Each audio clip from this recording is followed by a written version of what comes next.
The most compassionate revolution that you will ever see. Revolution is usually more ruthless than this. But we're saying, look, you have your business while the transition is happening. Because when the transition is happening, like my brother said, when a transition is happening, then you have absolutely no excuse but to involve in the real prosperity of the growth of the people. Right? Because revolution would have taken place. So now you ain't got to worry about paying this white man this rent and paying this white man this, that, and the other. So when it happens, so let it happen. And your business is going to evolve out a little bit. It's going to begin to start to fade, because it's going to fade into more of a communal wealth. Right? The society is going to change from independent wealth to independent monopoly, to independent cartels. It's going to change from that, and it's going to fade into communal prosperity. But this we hope it can be a smooth process. But if the business people are too threatened because they want to hold on to their capitalistic enterprises where they have ate and sucked off of the people, where they see the revolutionary transformation as too much of a threat, right?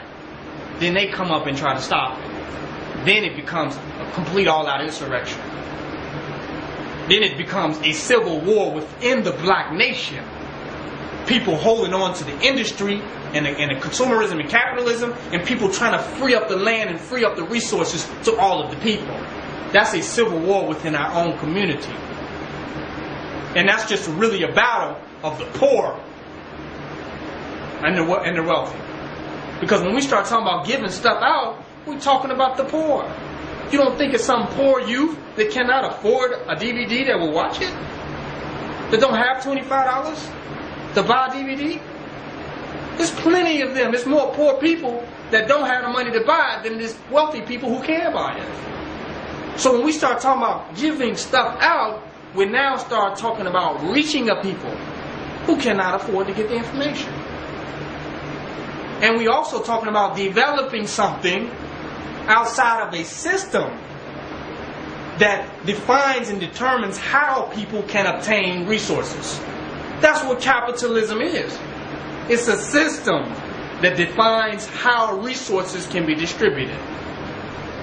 And somebody is defining this, and he ain't black. And they're not black. So that means if your transaction does not solidify and add fortitude to our institution, then the transaction has no value. That's capitalism. You ask somebody to do some work for you, they say, well, how much you going to pay me? That means there's no value in the transaction of human beings outside of the fortifying of the European institutional establishment. This is right.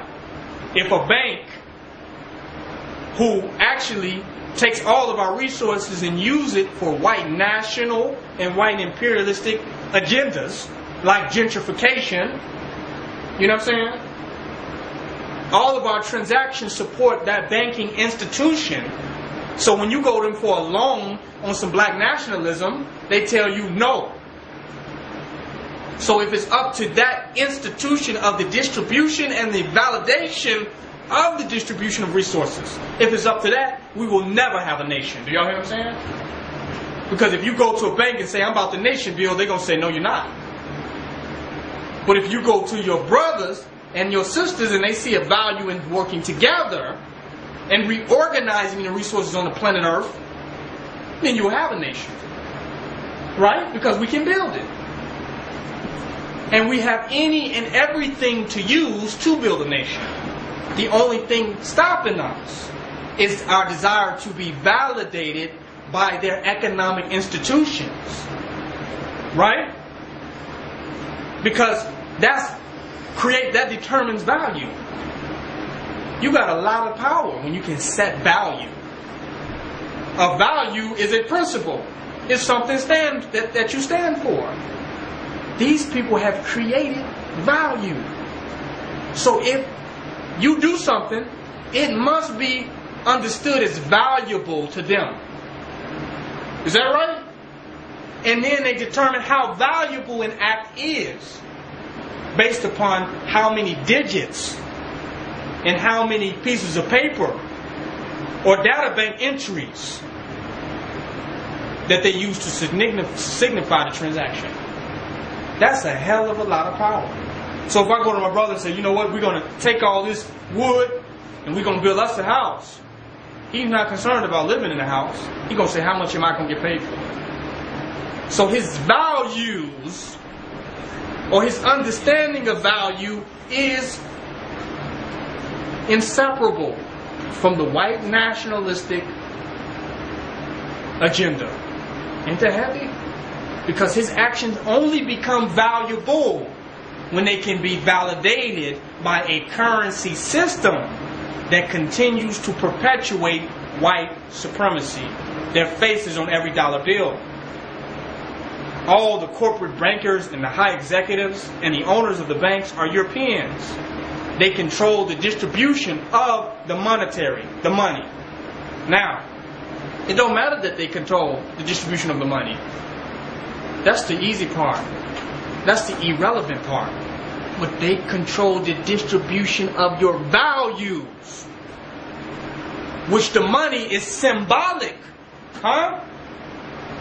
It's a symbolic representation of a value system. Who represents whose values? His. And if it doesn't support him, it is not valuable and it has no value. So when you say forget money, you're not saying forget prosperity and forget wealth. You're saying forget his value system. That we value what we do. And we can set and establish value among one another. Do y'all hear what I'm saying? That's when we throw out his monetary system. Because you go to a currency exchange or bank, you need an ID, you need this. You already made the money. And it's still deeper levels of attachment to his institution than even making money. You made it, but you ain't even made it yet. You still have to go and conform and assimilate and comply to even get the money. So you in chains upon chains upon chains upon chains to even get the resources. That's heavy. That's heavy. So that means in order for you to even exchange value, you have to have his identity. And he must identify you.